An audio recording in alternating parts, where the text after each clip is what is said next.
स्वागत है आपका अपने यूट्यूब चैनल एजुकेशन वंडर्स में। आज हम पढ़ेंगे क्लास 12वीं का पहला चैप्टर ईंटें, मनके तथा अस्थियां। तो इसका पहला चैप्टर है ईंटें, मनके तथा अस्थियां। हड़प्पा सभ्यता, सिंधु घाटी सभ्यता का विस्तार, प्रमुख स्थल, पशुपालन, शिल्प व्यापार, सामाजिक स्थिति, जीवन, धार्मिक प्रथाएं, देवता जल निकास प्रणाली, दुर्ग और निचला शहर, हड़प्पा सभ्यता का पतन।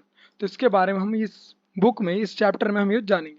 तो आता पहला चैप्टर जैसे ईंटें, मनके तथा अस्थियां। हड़प्पा सभ्यता, शब्द, स्थान तथा काल। सिंधु घाटी सभ्यता को हड़प्पा संस्कृति भी कहा जाता है, यानी सिंधु घाटी सभ्यता को हड़प्पा संस्कृति भी कहा जाता है। पुरातत्वविद, पुरातत्वविद संस्कृत शब्द का प्रयोग पुरावस्तुओं के ऐसे समूह के लिए करते हैं जो एक विशिष्ट शैली के होते हैं। जो पुरातत्वविद होते हैं, यानी पुरानी वस्तुओं के बारे में किया जाता है, जिसे हम जो पुरानी वस्तु होते हैं उनके लिए हम पुरातत्वविद शब्द का इस्तेमाल करते हैं। और सामान्यतः एक साथ एक विशेष भौगोलिक क्षेत्र तथा कालखंड से संबंध पाए जाते हैं। हड़प्पा सभ्यता के संदर्भ में इन विशिष्ट पुरावस्तुओं में मुहरे, मनके, बाट, पत्थर के फलक और पकी हुई ईंटें सम्मिलित हैं। यानी जो पुरावस्तुओं में मुहरे, मनके, बाट, पत्थर के फलक और पकी हुई ईंटें सम्मिलित हैं, ये आती है पुरातत्वविद में। ये वस्तुएं अफगानिस्तान, जम्मू, बलूचिस्तान यानी जो पाकिस्तान में है तथा गुजरात जैसे क्षेत्रों में मिली हैं, जो एक दूसरे से लंबी दूरी पर स्थित हैं। इस सभ्यता का नामकरण हड़प्पा नामक स्थान जहां संस्कृति फैली गई थी, इसका काल निर्धारण लगभग 2600 और 1900 ईसा पूर्व के बीच किया गया है। इसी के साथ इसमें इस क्षेत्र में इस सभ्यता से पहले और बाद में भी संस्कृतियां अस्तित्व में थी, जिन्हें क्रमशः आरंभिक तथा परवर्ती हड़प्पा कहा जाता है। इन संस्कृतियों से हड़प्पा सभ्यता को अलग करने के लिए कभी भी इसे विकसित हड़प्पा संस्कृति भी कहा जाता है। सिंधु घाटी सभ्यता का विस्तार। सिंधु घाटी जो सभ्यता है वो कहां कहां तक फैली हुई थी, कितने वर्ग किलोमीटर में थी, इसके बारे में जानेंगे। हड़प्पा सभ्यता भारत भूमि पर लगभग 13 लाख वर्ग किलोमीटर में फैली हुई थी। यह त्रिभुजाकार स्वरूप में फैली हुई थी। यह उत्तर में मांडा यानी जम्मू कश्मीर तक, दक्षिण में दैमाबाद जो महाराष्ट्र तक तथा पूर्व में आलमगीर जो उत्तर प्रदेश और पश्चिम में सुत गेंडोर जो पाकिस्तान तक फैली हुई थी। भारत, पाकिस्तान और अफगानिस्तान तक सिंधु घाटी सभ्यता फैली हुई थी। सिंधु घाटी सभ्यता के प्रमुख स्थल, यानी पहला हड़प्पा।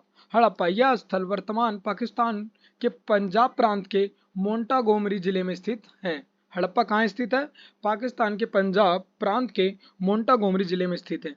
यहाँ सबसे पहले दयाराम साहनी उत्खनन कार्य किया गया था। यानी अगर कोई पूछा जाए हड़प्पा सभ्यता की खोज सबसे पहले किसने की थी, तो दयाराम साहनी ने किया था। यह रावी नदी के तट पर स्थित है। 1842 में एक अंग्रेज पर्यटक चार्ल्स मैनसन ने सर्वप्रथम प्रकाश डाला। 1856 में अलेक्जेंडर कनिंघम ने हड़प्पा सभ्यता का सर्वे किया था, यानी उसका सर्वे किया था। 1921 में सर जॉन मार्शल ने दयाराम साहनी को हड़प्पा सभ्यता में उत्खनन करने हेतु नियुक्त किया था। 1922 में सर जॉन मार्शल ने राखल दास बनर्जी को मोहनजोदड़ो का उत्खनन करता नियुक्त किया गया था। अगर कोई पूछे कि जॉन मार्शल ने किसके उत्खनन कर लिए नियुक्त किया था, दयाराम साहनी को उन्होंने किया था हड़प्पा सभ्यता के लिए। और पूछा जाए राखल दास बनर्जी को, तो उन्होंने सन जॉन मार्शल ने किया था राखल दास बनर्जी को मोहनजोदाड़ो की खोज के लिए उत्खनन करने के लिए। इस स्थल पर आबादी वाले क्षेत्र के दक्षिणी भाग में एक कब्रिस्तान प्राप्त हुआ, जिसे विद्वानों ने कब्रिस्तान एच का नाम दिया है। हड़प्पा से हमें एक विशाल अन्नागर के साक्ष्य भी मिले हैं। यह सिंधु घाटी सभ्यता की खुदाई में प्राप्त हुई तमाम संरचनाओं में दूसरी सबसे बड़ी संरचना मानी गई है। हड़प्पा से हमें एक पीतल की इक्का गाड़ी मिली है। इसी स्थल पर स्त्री के गर्भ से निकलते हुए पौधों वाली एक मृण मूर्ति भी मिली है। समुची हड़प्पा सभ्यता में सबसे अधिक अभिलेख युक्त मुहरे यहीं से प्राप्त हुई हैं। साथ ही अब बात करते हैं मोहनजोदाड़ो। मोहनजोदड़ो का सिंधी भाषा में शाब्दिक अर्थ होता है मृतकों का टीला, यानी अगर पूछा जाए तो डेड आर्मी भी कहा जाता है, मृतकों का टीला। यह वर्तमान पाकिस्तान में सिंध के लरकाना जिले में स्थित है। यानी कहां पर स्थित है मोहनजोदाड़ो? पाकिस्तान में सिंध के लरकाना जिले में स्थित है। यह स्थल सिंधु नदी के तट पर स्थित है। इसी स्थल पर उत्खनन कार्य 1922 में राखल दास बनर्जी के नेतृत्व में हुआ था। राखल दास बनर्जी ने 1922 में इसका उत्खनन किया था। इस स्थल से हमें एक विशाल स्नानागार के साक्ष्य प्राप्त हुए, यानी जहां पर लोग नहाते हैं उसे स्नानागार कहा जाता है। यहाँ सड़कों का जाल बिछा हुआ है तथा यहाँ पर सड़कें ग्रिड प्रारूप बनी हुई थी। यहाँ से मिली सबसे बड़ी इमारत विशाल अन्नागार है, यानी जहां पर अन्न को इकट्ठा किया जाता है वो सबसे बड़ी इमारत मिली है। सर्वाधिक मुहरें मोहनजोदाड़ो से प्राप्त हुई हैं। हड़प्पा स्थल से सर्वाधिक अभिलेख युक्त मुहरें प्राप्त हुई हैं। यानी हड़प्पा से भी क्या सर्वाधिक अभिलेख कौन से प्राप्त हुए? मुहरे ही प्राप्त हुए। और साथ ही मोहनजोदाड़ो से भी क्या प्राप्त हुए? सिक्के ही प्राप्त हुए। यहाँ से प्राप्त हुए अन्य प्रमुख अवशेषों में शामिल है कांसे की नर्तकी की मूर्ति, मुद्रा पर अंकित पशुपतिनाथ की मूर्ति, सूती कपड़ा, अलंकृत दाढ़ी वाला पुजारी इत्यादि। चनहूदड़ो चनहूदड़ो वर्तमान में पाकिस्तान में सिंध नदी के तट पर स्थित है। यहाँ पर उत्खनन कार्य 1935 ईस्वी में ऑर्नेस्ट मैके के नेतृत्व में किया गया था। यानी मोहनजोदाड़ो और हड़प्पा, मोहनजोदाड़ो में कौन था? राखलदास बनर्जी, और हड़प्पा में कौन थे? दयाराम साहनी। और चनहूदड़ो में थे 1935 ईस्वी में अर्नेस्ट मैके के नेतृत्व में किया गया था। यहाँ पर शहरीकरण का भाव था, यानी शहरीकरण का कमी थी।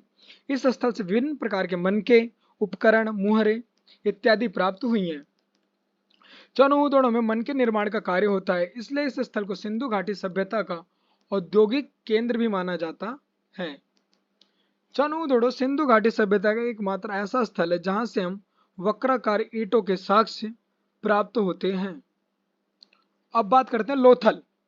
लोथल जो है वो गुजरात के अहमदाबाद के भोगा नदी तट पर स्थित है। लोथल वर्तमान में गुजरात के अहमदाबाद में भोगवा नदी के तट पर स्थित है। यह स्थल खंबात की खाड़ी के अत्यंत निकट स्थित है और साथ ही इस स्थल की खोज 1957 ईस्वी में श्री S.R. राव द्वारा की गई थी। सिंधु घाटी सभ्यता का यह स्थल एक प्रमुख बंदरगाह स्थल था, जहां पर बड़े बड़े कंटेनर्स यानी शिप रखे जाते हैं, वहां वो बंदरगाह कहलाता है। सिंधु घाटी सभ्यता के इस बंदरगाह स्थल लोथल में विशाल गोदी बाड़ा मिला है। लोथल से धान व बाजरे दोनों के साक्ष्य मिलते। इस बंदरगाह स्थल से हमें 3 युगल समाधियों के साक्ष्य भी प्राप्त होते हैं। उसके बाद करते हैं कालीबंगन यानी कालीबंगा। कालीबंगा स्थल वर्तमान राजस्थान के हनुमानगढ़ जिले में स्थित है। यानी कालीबंगा जो जगह है वो कहाँ स्थित है? राजस्थान के हनुमानगढ़ जिले में स्थित है। यह प्राचीन सरस्वती नदी के तट पर स्थित है। इस स्थल की खोज 1953 ईस्वी में अमल नंद घोष द्वारा की गई थी। अगर पूछा जाए कालीबंगन की खोज किसके द्वारा की गई थी, इसमें जो स्थल की खोज अमलानंद घोष द्वारा की गई थी। कालीबंगा नामक स्थल से हमें जुते हुए खेत, एक साथ 2 फसलों की बुआई, अग्रिकुंड के साक्ष्य मिले हैं। अगर पूछा जाए कि जुते हुए खेत और 2 फसलों की बुआई के साक्ष्य कहाँ से मिले हैं, तो कालीबंगन से मिले हैं। यहाँ से जल निकासी प्रणाली के साक्ष्य नहीं मिलते। यहाँ से बेलनाकार मुहरों, अलंकृत ईंटों के साक्ष्य मिले हैं। धौलावीरा, बात करते हैं धौलावीरा की। धौलावीरा वर्तमान गुजरात के कच्छ जिले की भचाऊ तहसील में स्थित है। यानी धौलावीरा कहाँ स्थित है?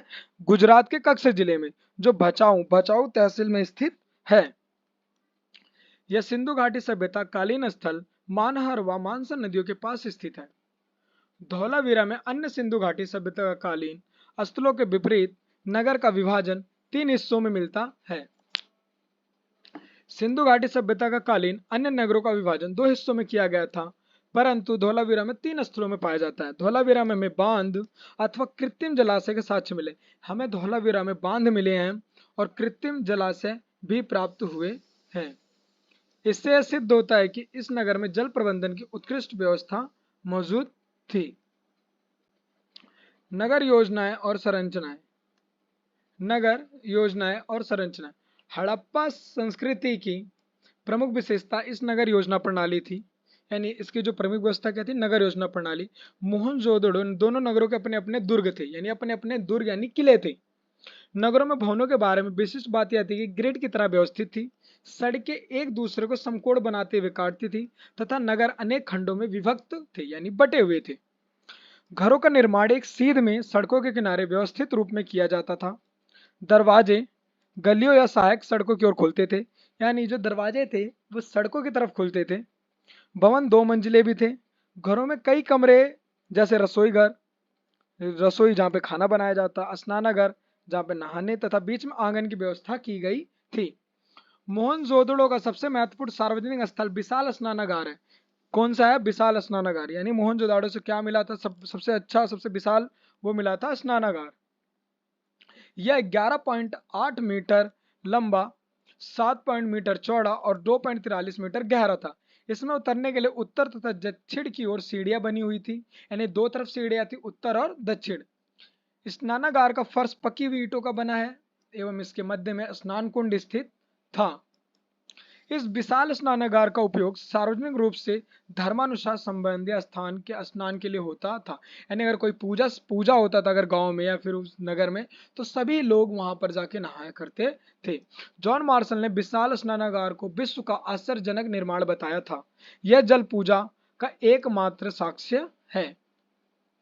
उसके बाद मोहनजोदड़ो में एक अन्नगार भी मिला है। कौन क्या मिला था? अन्नगार, जो सबसे बड़ा था, जहां पे भोजन की सामग्रियां रखी जाती थी, जो 45.71 मीटर लंबा, 15.23 मीटर चौड़ा है।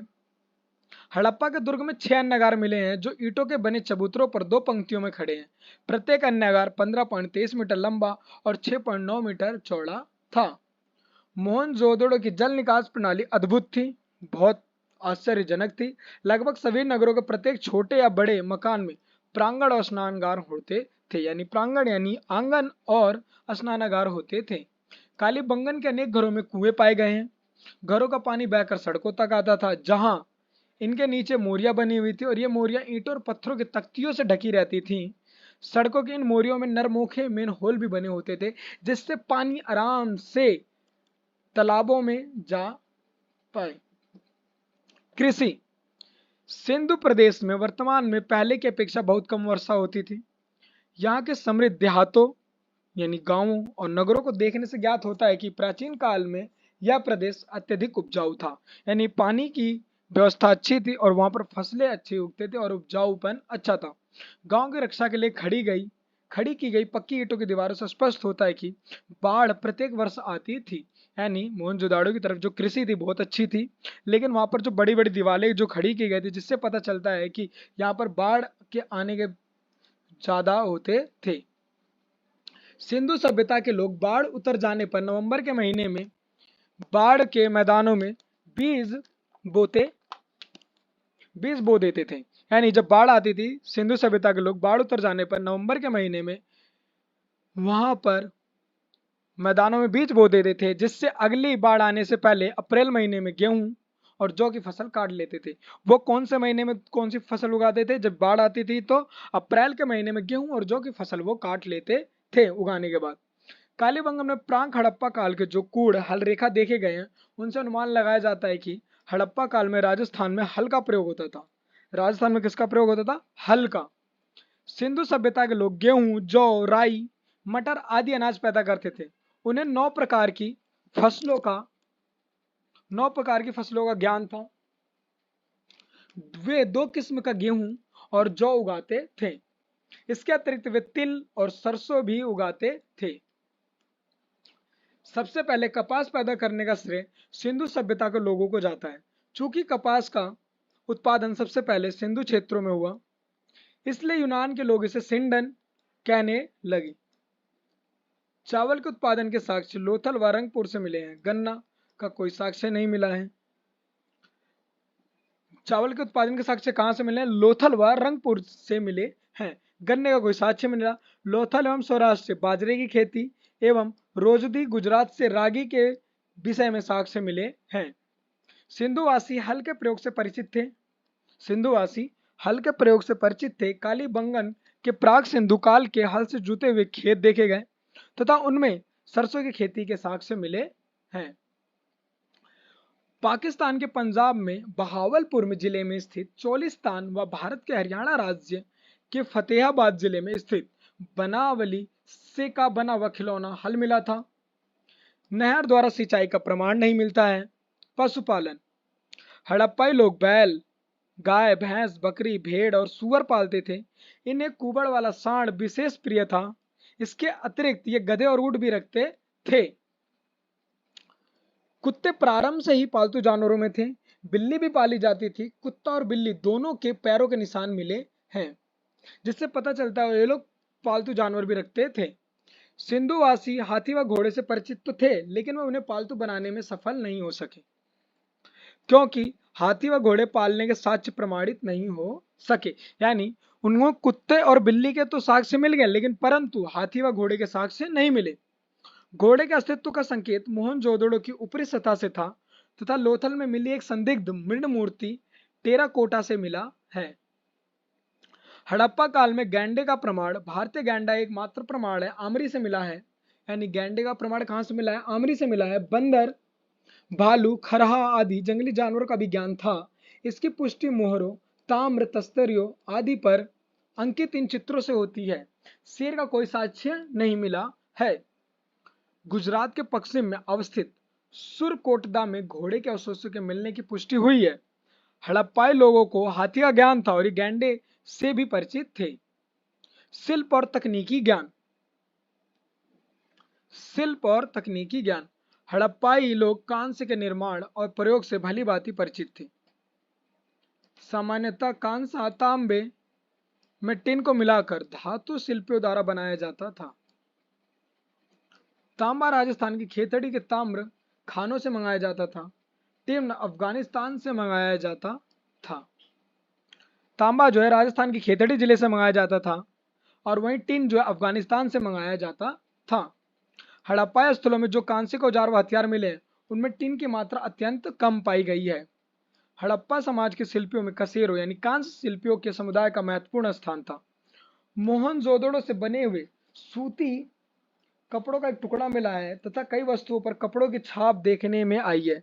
कताई के लिए तकलियों का इस्तेमाल होता था।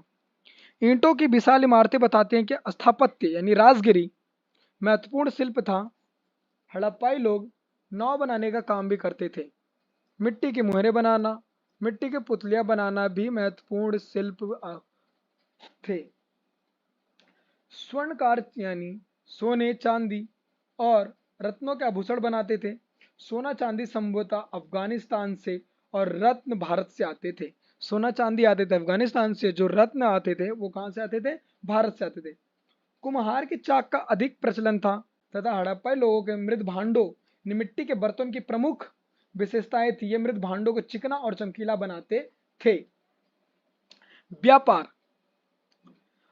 हड़प्पाई लोग सिंधु सभ्यता क्षेत्र के भीतर पत्थर, धातु, हड्डी आदि का प्रयोग करते थे। वे धातु के सिक्कों का प्रयोग नहीं करते थे।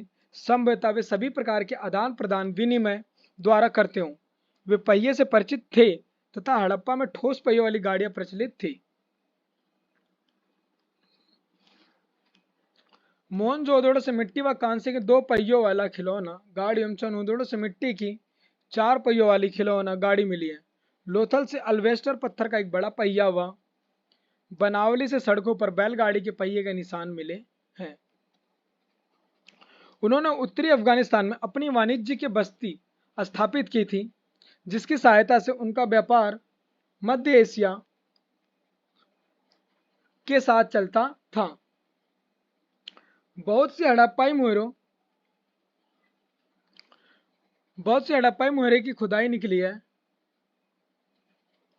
जिससे प्रतीत होता है कि हड़प्पाई लोगों ने मेसोपोटामिया नागरिकों के कई प्रसाधनों का अनुकरण किया है। हड़प्पाई लोगों ने लाजवर्द वापिस लाजुली का सुदूर व्यापार किया था।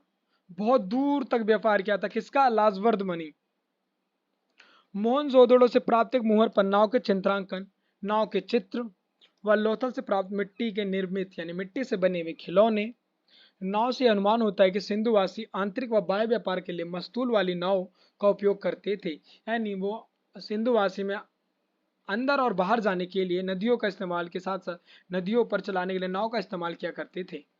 सिंधु सभ्यता काल में पोत निर्माण व नावों द्वारा समुद्री व्यापार होने की पुष्टि लोथल से प्राप्त गोदीबाड़ा के साक्ष्य से प्राप्त होती है। सामाजिक स्थिति यानी वहां के लोगों की सामाजिक स्थिति कैसी थी?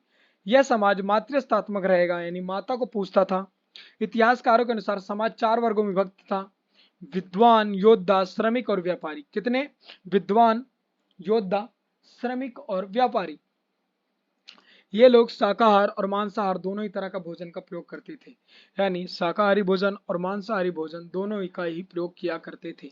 ये ऊनी और सूती दोनों ही प्रकार के वस्त्रों का उपयोग करते थे। पुरुष और महिलाएं दोनों ही आभूषण पहनते थे। यानी पुरुष और महिलाएं दोनों ही आभूषणों का प्रयोग करते थे। सिंधु घाटी सभ्यता के लोग शांति प्रिय लोग थे। यहाँ से तलवार, ढाल, शिरस्त्रण, कवच इत्यादि के साक्ष्य नहीं मिले हैं। सिंधु घाटी सभ्यता में उनकी यहाँ के लोग पुरुष और महिला दोनों आभूषण पहनते थे। ये लोग शाकाहार मांसाहार दोनों थे। इनके यहाँ पर 4 वर्गों में विभक्त थे: विद्वान, योद्धा और सामरिक व्यापारी। यहाँ पर मातृ स्तरात्मक समाज था और इनके यहाँ पर तलवार जैसी कोई भी चीज नहीं मिलती, साक्ष्य नहीं मिलता, जिससे पता चलता है ये लोग कितने शांति प्रिय लोग थे। सामाजिक जीवन कैसा था इनका? समाज की इकाई परंपरागत तौर पर परिवार थी। मातृ देवी की पूजा तथा मुहरों पर अंकित चित्र से यह परिलक्षित होता है कि परिणाम लगाया जाता है, अनुमान लगाया जाता है कि हड़प्पा समाज संभवतः मातृस्तात्मक था, यानी वो माताओं की पूजा करता था। नगर नियोजन, दुर्ग, मकानों के आकार व रूपरेखा तथा शवों के दफनाने के ढंग को देखकर ऐसा प्रतीत होता है कि सैंध्यव समाज अनेक वर्गों जैसे पुरोहित, व्यापारी, अधिकारी, शिल्पी, जुलायम सर्गों में विभाजित रहा होगा। सैंधव सभ्यता के लोग युद्ध प्रिय कम, शांति प्रिय अधिक थे। युद्ध प्रिय कम और शांति प्रिय अधिक थे। सिंधु सभ्यता के निवासी जिन्हें युद्ध करना पसंद नहीं था और शांति बनाना अच्छा लगता था, शांति में रहते थे। शाकाहारी और मांसाहारी दोनों थे। भोज्य पदार्थों में गेहूं, जौ, मटर, तिल, सरसों, खजूर, तरबूज के साथ साथ गाय, सुअर, बकरी, मछली, घड़ियाल, कछुआ आदि का मांस प्रमुख रूप से प्रयोग में लाया जाता था। वस्त्र सूती एवं ऊनी दोनों प्रकार के पहने जाते थे। आभूषणों का प्रयोग पुरुष एवं महिलाएं दोनों करते थे। मनोरंजन के लिए वो पांसे का खेल, नृत्य, शिकार, पशुओं की लड़ाई आदि प्रमुख साधन थे। वो मनोरंजन के लिए क्या करते थे? मनोरंजन के लिए वो पांसे का खेल, साथ ही नृत्य, शिकार, पशुओं की लड़ाई आदि प्रमुख साधन थे। धार्मिक प्रथाएं। हड़प्पा में पकी हुई ईंटों की स्त्री मूर्ति बड़ी संख्या में मिली है।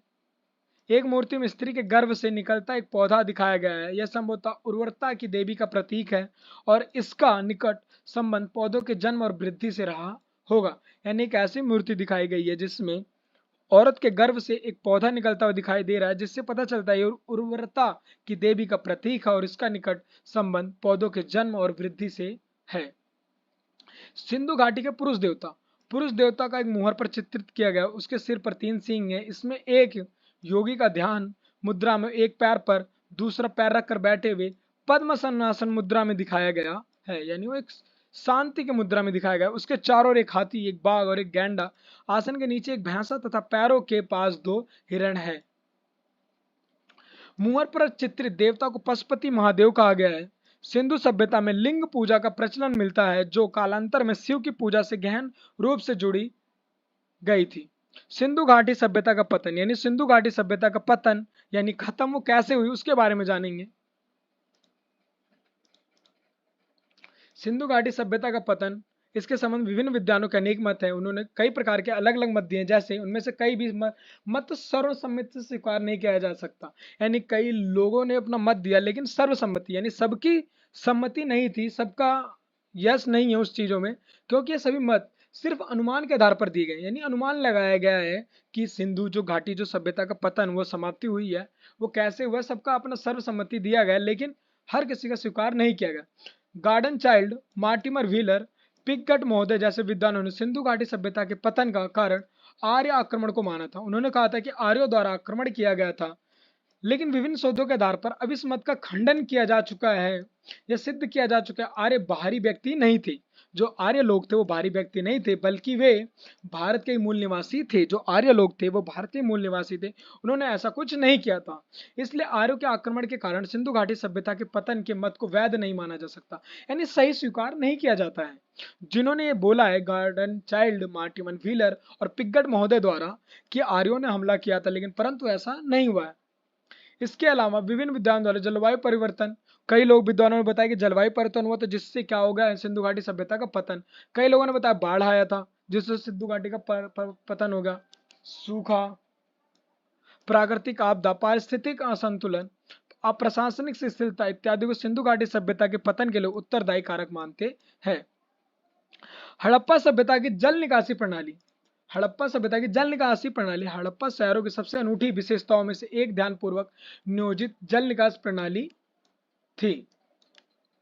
सड़कों तथा गलियारों का लगभग एक ग्रिड पद्धति में बनाया गया था और ये एक दूसरे को संपूर्ण पर काटती, यानी 90 डिग्री पर वो काटती थी, समकोण पर काटती थी। ऐसा प्रतीत होता है कि पहले नालियों के निर्माण के साथ साथ गलियों को बनाया गया था और उसके अगल बगल आवासों का निर्माण किया गया था, यानी रहने के लिए घर बनाए गए थे। यदि घरों को गंदे पानी को गलियारों के नालियों से जोड़ना था तो प्रत्येक घर की कम से कम एक दीवार का गली से सट्टा होना आवश्यक था। नालियों की ऊंचाई कम से कम 4 से 5 फुट होती थी। हड़प्पा सभ्यता क्या है? पहले ऐसा माना जाता है कि मेसोपोटामिया की सभ्यता, मिस्र की सभ्यता, चीन की सभ्यता विश्व की प्राचीनतम सभ्यताओं में से एक है। जो हड़प्पा सभ्यता है इन सभी सभ्यताओं में से एक अलग पुरानी सभ्यता है। लेकिन 1920 के दशक में हड़प्पा सभ्यता की खोज हुई। उसके बाद यह ज्ञात हुआ कि हड़प्पा सभ्यता जैसी कोई सभ्यता अस्तित्व में थी ही नहीं। इस सभ्यता को सिंधु घाटी सभ्यता या हड़प्पा सभ्यता भी कहा जाता है। दुर्ग और निचला शहर। दुर्ग आकार में छोटा होता है। दुर्ग जो होता है आकार में छोटा होता है, इसे ऊंचाई पर बनाया जाता है। जो दुर्ग होता है वो किले होते हैं, वो ऊंचाई पर बने होते हैं। दुर्गों के चारों तरफ दीवारों से घेरा गया होता है। यह दीवार ही से निचले शहर से अलग करते। जो दुर्ग होते थे वो किले होते थे बड़े बड़े और उनके आसपास बड़ी बड़ी दीवारें बनाई जाती थी और छोटे शहरों से अलग होता था, यानी निचले शहर। निचला शहर आकार दुर्ग से बड़ा होता था। निचला शहर आकार में दुर्ग से बड़ा होता था। जैसे दुर्ग जो होता है वो छोटा होता था लेकिन वो सभी तरफ से घिरा होता था, परंतु निचला शहर वो आकार में दुर्ग से बड़ा होता था फैलाव में, और वो अलग होता था। यह सामान्य लोगों के लिए बनाया गया था। जो दुर्ग था वो विशेष व्यक्तियों के लिए होता था, परंतु निचला शहर वो सामान्य लोगों के लिए होता था। यहाँ की मुख्य विशेषताएं जल निकास प्रणाली थी। जो निचला शहर था वहां की मुख्य विशेषता क्या थी? जल निकास प्रणाली। हड़प्पा सभ्यता का पतन। ऐसा माना जाता है कि हड़प्पा सभ्यता का अंत किसी प्राकृतिक आपदा के कारण हुआ, जैसे कि भूकंप आया हो, सिंधु घाटी नदी का रास्ता बदलना, जलवायु परिवर्तन हुआ हो, वनों की कटाई की वजह से हड़प्पा सभ्यता का पतन हो गया हो, आर्यों के आक्रमण से। हड़प्पा सभ्यता को सिंधु घाटी सभ्यता के नाम से भी जाना जाता है क्योंकि इस सभ्यता के अधिकांश स्थलों का विकास सिंधु नदी की घाटी में हुआ था। पुरातत्वविद, यानी जो पुराने वस्तुओं का अध्ययन करते हैं उन्हें पुरातत्वविद कहा जाता है। हड़प्पा सभ्यता का समय 2600 से पूर्व ईसा पूर्व से 1900 ईसा पूर्व के मध्य निर्धारित किया गया है। रेडियो कार्बन 14C14 जैसी नवीनतम विश्लेषण पद्धति द्वारा हड़प्पा सभ्यता का समय 2500 ईसा पूर्व से 1750 ईसा पूर्व माना गया, जो सर्वाधिक मान्य है, यानी जो सबसे ज्यादा माना जाता है। हड़प्पा की दुर्दशा। यद्यपि हड़प्पा की खोज सबसे पहले हुई थी लगभग 150 साल पहले, जब पंजाब में पहली बार रेलवे लाइन बिछाई जा रही थी, तो इस काम में जुटे इंजीनियरों के अचानक यह पूरा स्थल मिला। इन ये पुरानी जगह, यह पूरा स्थल इन पुरानी जगह मिला जो आधुनिक पाकिस्तान में है। उन्होंने सोचा कि एक ऐसा खंडहर है जहां से अच्छी ईंटें मिलेंगी। यह सोचकर वहां के हड़प्पा के खंडरों से हजारों ईंटें उखाड़ लिए गए, जिससे उन्हें रेलवे लाइनें बिछाई। इस कारण कई प्राचीन इमारतें पूरी तरह नष्ट हो गई। बीसी, अंग्रेज में बीसी हिंदी ईसा पूर्व का अर्थ है बिफोर क्राइस्ट ईसा पूर्व से, यानी बीसी का मतलब होता है बिफोर क्राइस्ट, ईसा मसीह से पहले। यह एनोडामनी एनोडामनी नामक दो लैटिन शब्दों से बना है जिसका तात्पर्य ईसा मसीह के जन्म के वर्ष है। एडी का मतलब होता है जब ईसा मसीह के, जो बिफोर क्राइस्ट होता है ईसा मसीह के जन्म से पहले, ईसा पूर्व से पहले, उनके जन्म से भी पहले। एनोडामनी ईसा मसीह के जन्म के वर्ष से, यानी जब ईसा मसीह जब पैदा हुए तो उनके जन्म से लिखा जाता है, तो इसे एडी कहा जाता है, ईस्वी लिखा जाता है। मातृदेवी, जहां पर माताओं की पूजा की जाती है, उसको कहा जाता है। यानी हड़प्पा सभ्यता से प्राप्त आभूषणों से लदी नारी की मृण मूर्तियों जिनके शीर्ष पर पंखे की आकृति बनी होती थी, मातृदेवी की संज्ञा दी गई है। आद्य शिव, हड़प्पा से प्राप्त पशुपति शिव के अंकन वाली मुद्रा जैसी जिस पर शिव पशुपति की आकृति बनी हुई है, उन्हें शिव ने महादेव के रूप में पूजा गया, जिन्हें पशुपतिनाथ भी कहा है। पुरोहित राजा, गाय मोहनजोदाड़ो से प्राप्त पुजारी के सिर वाली प्रतिमा को पुरोहित राजा की संज्ञा दी जाती है। वीडियो अगर आपको अच्छी लगे तो like, comment and share and subscribe my channel.